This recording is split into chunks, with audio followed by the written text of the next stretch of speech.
para sa isang boksedor ang US debut o ang unang laban nito sa bansang Amerika ang pinakamahalaga sa lahat sapagkat ito ang pinakamagandang pagkakataon na ipamalas ng isang Pinoy fighter ang kanyang lakas at galing sa buong mundo. Taong 2012, isang Pinoy ang nabigyan ng pagkakataon na lumaban sa bansang USA. Ito ay ang tinatawag nilang gintong kamao ng Occidental Mindoro na si Drian Francisco. At ang makakalaban naman nito ay ang veteranong Mexican fighter na si Javier Gallio. Noong panahong ito, ang Pinoy ay may record lamang na 22 win, 17 knockout, 1 loss at 1 draw. Samantalang ang Meksikano naman ay may ring record na 18 win, 10 knockouts, 4 losses at 1 draw.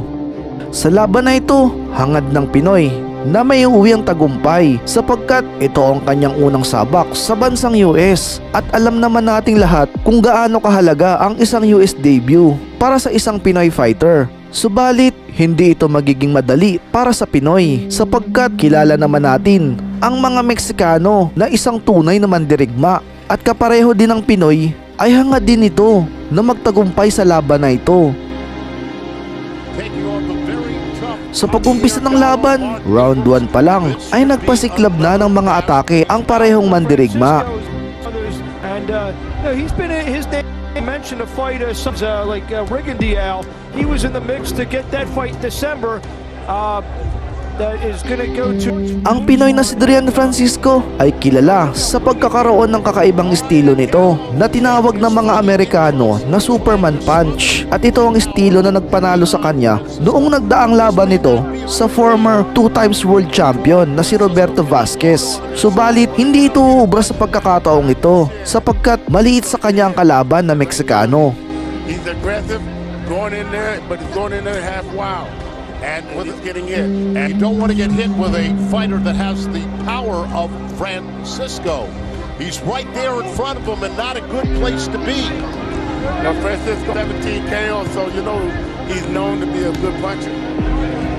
Should be a good puncher anyway. Francisco coming off a first-round stoppage on September 20 over Jose Carlos Vargas. Gallo, who's been in with some world champions, Rodel Mayor, January 21st, so he's been off about 10 months. And Gallo doing the right thing, trying to get in close and smother the punching power of Francisco, but you got to keep those hands up while you're in there, champ. Yeah, well, he's doing, but one of the things that I don't like is he's backing up and he's pulling away from punches. He can get hit, but it seems like they're both taking punches right now. Yep. Boxing 101, you don't back straight up. You bob and weave or you move off to the side. If you move straight, you're going to get hit, especially... Francisco's been known, the scout report is he's an awkward puncher, and now you see what that scout report means. He's all over the place, but he's throwing hard shots. Well, he's aggressive, and that's what he needs to stay right on top, but he needs to duck down a little bit more and not take doses.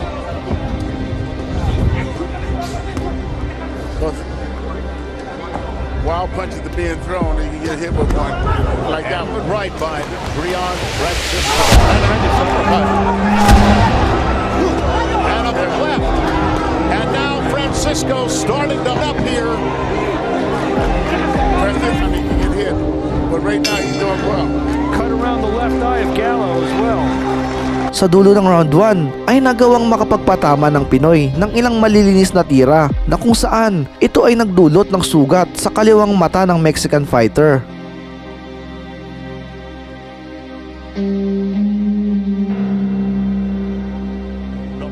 Pagsapit ng round 2, dahil sa lamang ang Pinoy sa height at reach, naging agresibo naman ang Mexican fighter sa inside attack o in-fight fighting style, kung saan matagumpay naman itong nakakapagpalanding ng ilang malilinis na tira.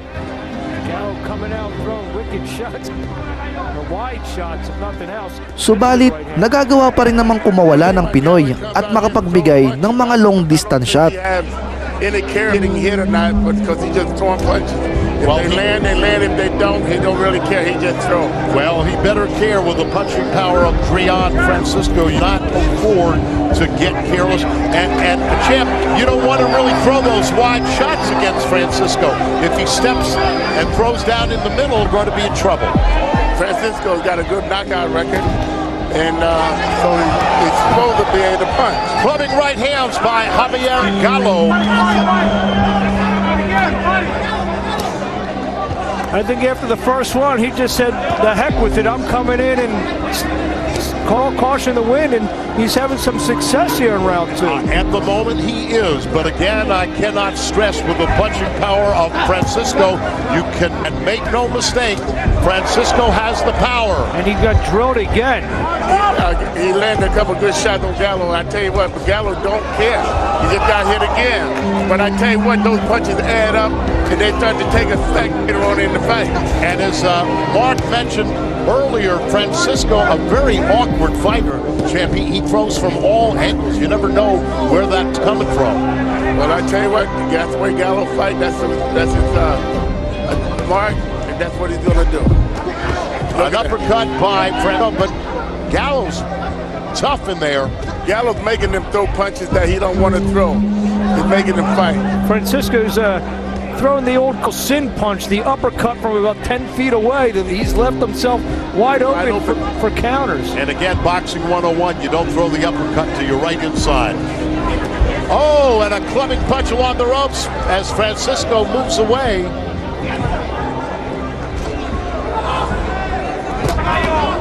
Good right by Francisco.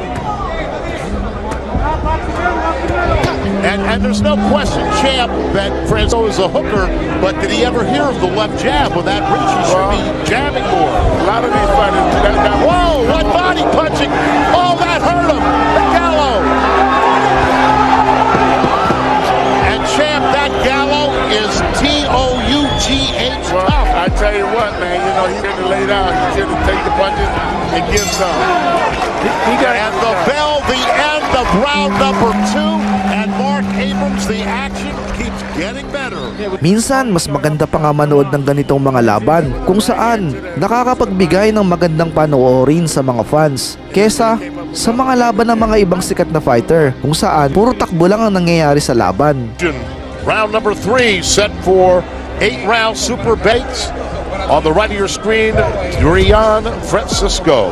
And in the blue and the white is Javier Gallo. And if we learned anything, champ, Gallo can take a punch. He's not backing up. I mean, he's aggressive. He's staying up there. He might be losing the fight, but he thinks he's winning it, and he wants to continue to throw punches and punches.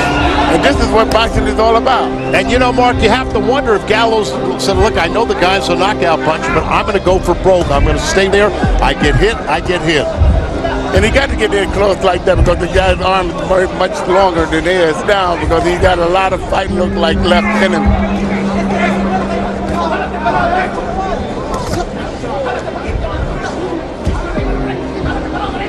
And both fighters taking a momentary breather here in round number 3.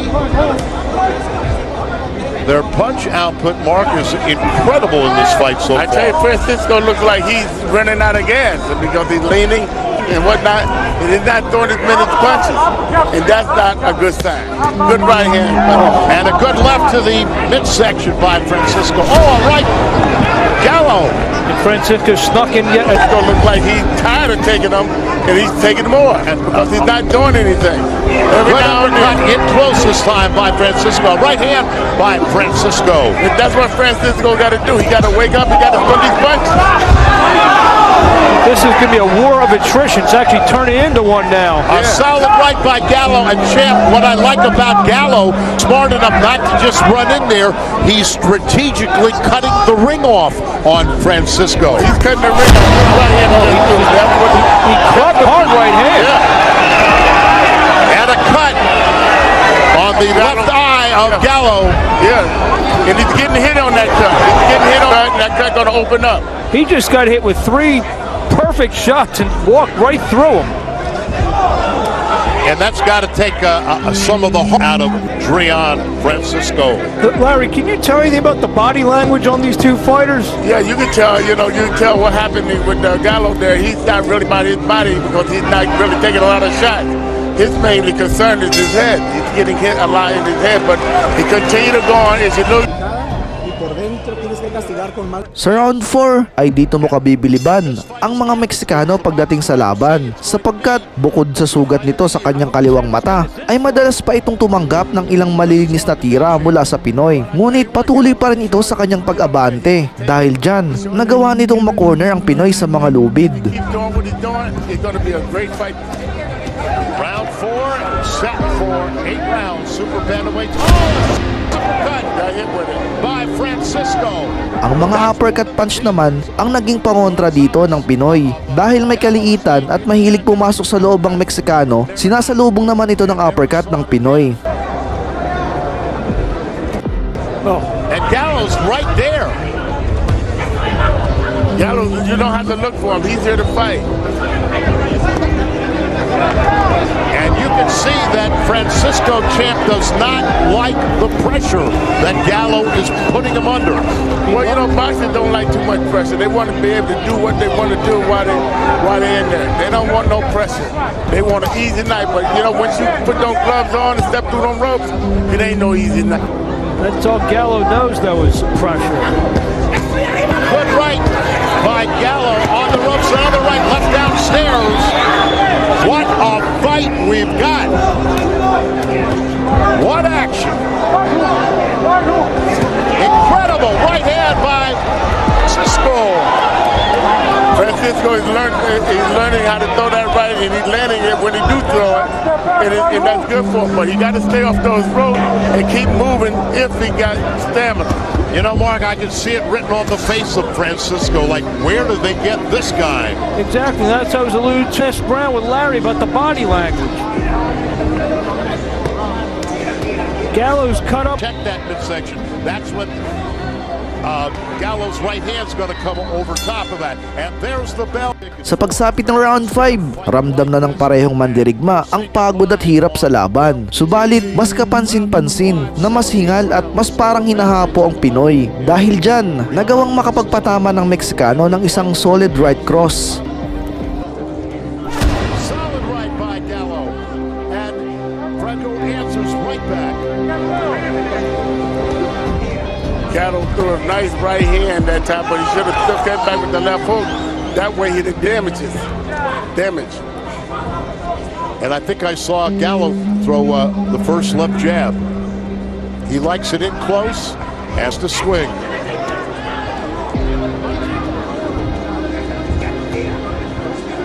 And you know, Mark, it's something that Gallo goes toe-to-toe with a fighter with 17 knockouts in 22 wins. It just 18-5.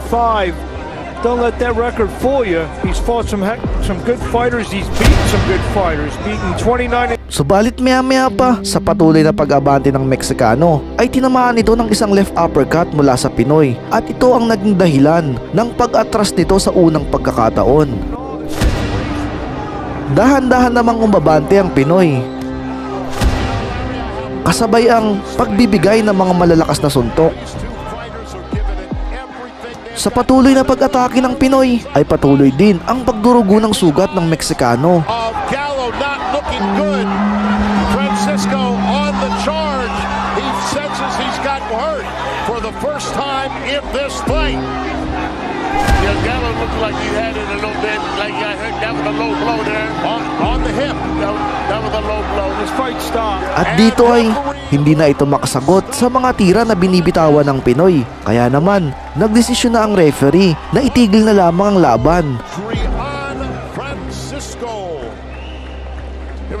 Sa laban na ito, nagawang magtagumpay ng Pinoy sa kanyang unang laban sa US via knockout. Maganda ang pinakita nito. Naging matalino, maingat at mahinahon at matyagang naghintay ng magandang pagkakataon upang makapuntos. Kaya naman, naging matagumpay ito sa kanyang unang laban sa Amerika. Sa kabilang banda naman, nakakabilib din ang pinakitang laban ng Meksikano, sapagkat kung matatandaan ninyo, never itong umatras sa buong panahon ng kanilang laban. Puro ito abante, kahit noong mga huling sandali na tumatanggap ito ng ilang mga solidong suntok galing sa Pinoy na naging dahilan ng kanyang pagkatalo. Kaya naman, dahil dyan, malaki ang respeto ko sa mga Mexican fighter. Kung ako ang tatanungin, ang mga Mexican fighter ang pinakamagandang kalaban ng mga Pinoy kung ikukumpara sa mga Japanese fighter. Sa Mexican magandang asain ng mga Pinoy prospect upang mahubog talaga ang mga ito sa mga matitinding laban, katulad ng ating pambansang kamao Manny Pacquiao. But anyway, ito ay aking opinion lamang, kabayan. Nais ko namang malaman ang iyong opinion. Sa anong lahi ng mga fighter, magandang ilaban muna ang mga bagong Pinoy prospect bago sila pakawalan sa US? I-comment mo na yan dyan sa baba.